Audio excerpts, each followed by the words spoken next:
Oh, Hachiwa Minasan. Kali ini gue mau bahas beberapa poin tentang Lycoris Recoil, anime baru yang episode 1 dan 2-nya cukup bikin gue nagih, karena udah lama gak nonton action plus tembak-tembakan. Ditambah Lycoris Recoil ini settingnya mirip sama film John Wick, jadi serulah untuk ditonton. Dan untung aja gue buat ini setelah episode 3, karena ada beberapa info baru yang didapat.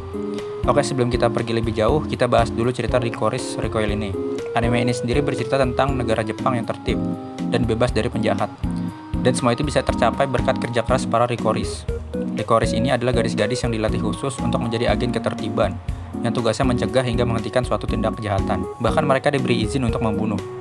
Oke, beberapa poin yang mau gue bahas. Pertama tentang Lycoris, mereka adalah elit di bawah naungan organisasi rahasia resmi milik pemerintah. Beberapa fakta terkait Lycoris sejauh ini, Lycoris diisi oleh anak-anak yatim piatu yang dibesarkan dan kemudian dilatih khusus untuk menjadi eksekutor atau pembunuh para penjahat, sebagaimana yang dikatakan Mizuki di episode 1. Ya masih gue bingung kenapa isi cewek semua gitu.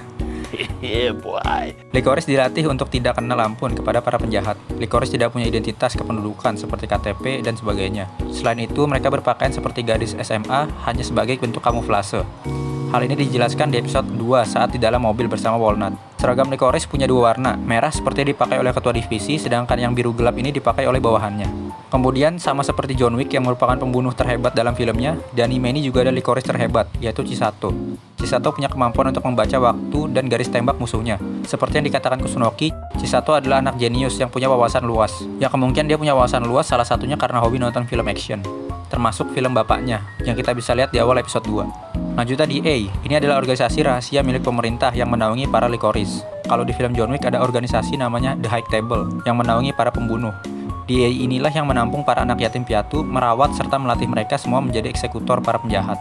Bagi para Lycoris, DA bagaikan orang tua dan tempat mereka mengabdi. Seperti yang Takina bilang, DA adalah segalanya bagi Lycoris.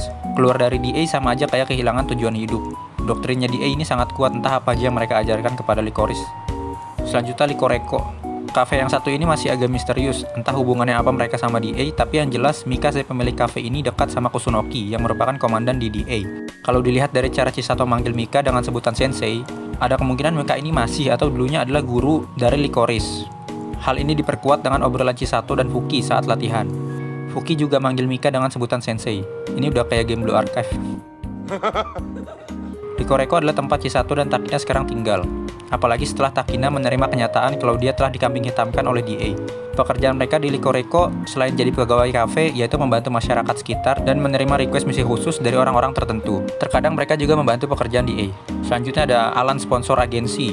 Ya, ini adalah organisasi yang paling sas di anime ini. Logonya bertebaran di mana-mana. Alan Agency ini membantu banyak orang dengan sumbangan dana supaya mereka lebih berkembang. Masih belum jelas kalau organisasi ini berbentuk perseorangan atau perseroan. Untuk sekarang kita tahu pimpinannya adalah om mencurigakan yang satu ini, yang merupakan teman si sensei. Ada kemungkinan dia nanti jadi lesbos bagi Lycoreko, apalagi si Yoshi ini yang melakukan transaksi ilegal untuk pasokan senjata besar-besaran, sesuai info yang didapat oleh si Walnut. Ya, kita lihat aja. Selanjutnya Laser atau Radiata. Ini merupakan AI terkuat milik DA yang sangat dirahasiakan. Info saat ini tugas Radiata adalah memberikan pelayanan infrastruktur dan mendukung markas saat misi berlangsung seperti dalam hal komunikasi. Keberadaan AI ini menjawab rasa penasaran gua saat nonton episode 1. Saat misi perebutan senjata gagal, laporan memberitahu Lycoris yang bergerak dengan keinginan sendiri. Gue sempat bingung apa yang harus disembunyiin sampai Takina harus jadi kambing hitam. Semua orang tahu kalau Radiata ini AI terkuat, jadi kalau sampai ketahuan kena hack, muka DA mau taruh di mana, terutama di depan para Lycoris. Karena Lycoris nggak tahu Radiata sempat dihack, jadi mereka cuma bisa nyalahin Takina. Kemudian beberapa poin lain yang cukup menarik. Gue penasaran sama Umura Kurumi atau si Walnut.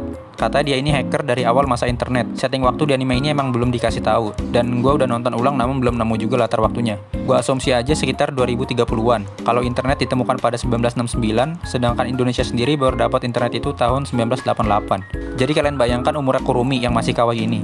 Ya, kemungkinan Kurumi ini melanjutkan nama Walnut dari orang lain. Apalagi ada kabar katanya Walnut udah beberapa kali meninggal.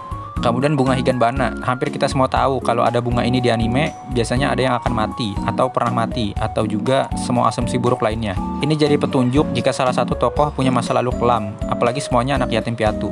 Chisato jadi tokoh yang paling gue curigain punya masa lalu kelam, dibalik sifatnya yang gengki atau ceria kayak sekarang. Chisato selalu nembak targetnya dengan peluru karet, karena nggak mau ada yang mati. Bahkan dia juga selalu membantu musuhnya saat terluka. Motonya dia, musuh hari ini belum tentu musuh hari esok. Ya emang ada bener sih. Tapi pasti ada satu alasan kuat di balik kelakuannya ini, dan mungkin itu terkait dengan bunga Higanbana yang selalu muncul.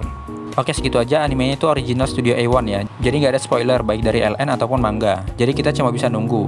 Anime ini cukup gue rekomendasiin untuk ditonton karena seru aja menurut gue. Di balik genre Yuri yang tertera, sejauh ini sih gue belum lihat Yurinya. Gue ngerasa biasa aja kayak nonton Love Live ataupun K-On dan lain-lain. Ya mungkin nanti kedepannya bakal ada, apalagi udah akan fokus kegiatannya di Likoreko. Untuk sekarang tonton aja sih, seru, recommended. Ceritanya juga nggak asal cuma bikin anime cewek tembak-tembakan. Apalagi Chisato sama Takinanya kawaii. Dan kapan lagi lihat anak John Wick beraksi? Aku bukan ayahmu. Oke, syukran narakum warahmatullahi wabarakatuh. Video Atali, makasih udah nonton dan sampai jumpa di video selanjutnya.